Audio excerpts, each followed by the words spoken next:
ներկայացրեց, քանի որ քարը քարին չեն թողել, ապացուցում են, այսպես ասած, որ ինչ ասում է իրանցի գործարարները սուտ է։ Դուք արդյոք այս շրջադարձին սպասում էիք։ Տեսեք, սկսած Գագիկ Ծառուկյանի տունը խուզարկելու առաջին վայրկյանից, կալանավորումից, դրան հաջորդած ավելի շուտ սանձազերծված ապօրինի գործողություններից հետո մենք այս իշխանություններից ամեն ինչ այլևս սպասում էինք։ Սակայն որ այսքան ակնհայտ, այսքան ցայտուն կերպով գործող իշխանությունը ցույց կտա իր վախը, իր սարսափը այն կարգի, որ անգամ կանգ չի առնի ապօրինության առաջ, սա փաստացի, ինչպես քիչ առաջ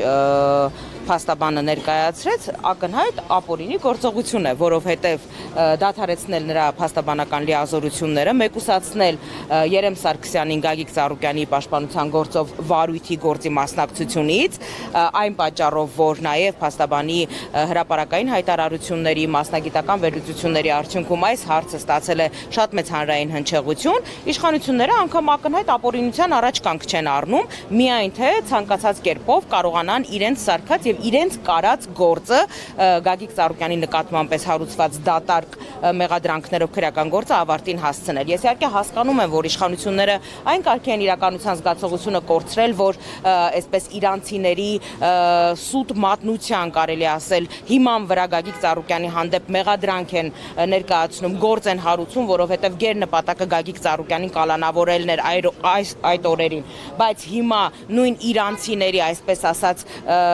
բողոքի գործ տալու հիման վրա մեկուսացնել փաստաբանին իր գործառույթները իրականացնելուց, կարծում եմ սա արդեն որևէ տրամաբանության չի ենթարկում։ Ես իհարկե հասկանում եմ, որ գործող իշխանությունների օրոք գործ տալու ինստիտուտը միակ կայացած ինստիտուտն է, որովհետև այս իշխանությունը միայն այդ գործելավոճն է քաջալերում, որպեսզի բողոք գրեն մեկը մյուսի վրա, որպեսզի գործ տան մեկը մյուսի վրա, հասկանում եմ, սա այս իշխանությունների ամենասիրելի գործելավոճն է, միայն սա է,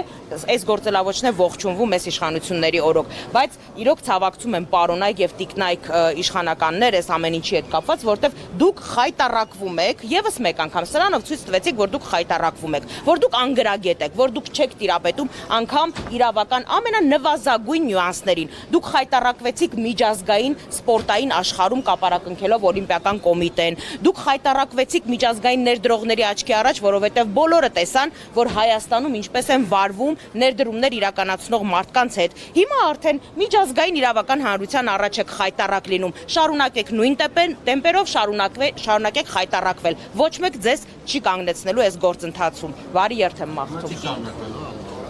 Ներկայացրել են բողոքարկում բացառք են ներկայացրել փաստաբանները, փաստաբանների մի մասը իհարկե ներսում է, բայց քանի որ կոնկրետ Երեմ Սարգսյանի մասով կասեցվել է,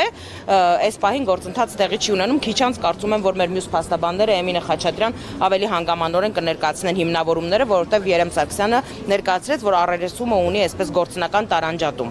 յուրաքանչյուրը զբաղվում էր իր գործով, բայց կրկնում եմ, սա